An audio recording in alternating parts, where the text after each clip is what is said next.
નમસ્કાર મિત્રો, હું ઉપેન્દ્રસિંહ પરમાર, ગંભીરપુરા જીવદયા ટીમ. કુદરતના ઘરે બી કેવો ન્યાય છે મિત્રો.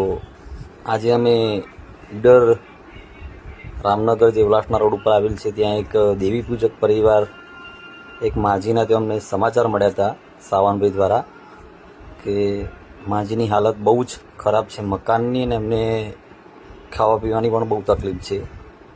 એ માજી છે એમને પોતાનો છોકરો, એમના પતિ બંને અકસ્માતમાં ઓફ થઈ ગયા હતા, અને એમની એક છોકરી છે, એમના પતિ પણ એમના જમાઈ એ પણ ઓફ થઈ ગયા છે. એટલે એમના ઘરે એમની દીકરી ને દીકરીના 2 છોકરાઓ નાના, 4 જણા ઘરમાં રહે છે.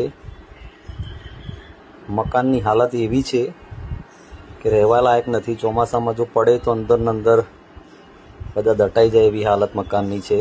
તો અમારી ટીમ દ્વારા અમે રૂબરૂ જઈ મકાનની હાલત જોઈ. બહુ જ ખરાબ હાલત છે. તો અમારી ટીમ દ્વારા એમને આ મકાન બનાવવાનું કામ અમે ચાલુ કરવાના છીએ નવરાત્રિમાં. તો આપ સૌ મિત્રોને વિનંતી કે ગંભીરપુરા જીવદયા ટીમને સપોર્ટ કરો. આ મકાન માજીનો અમે બનાવી રહ્યા છે, એમાં મદદ કરશો. આભાર મિત્રો.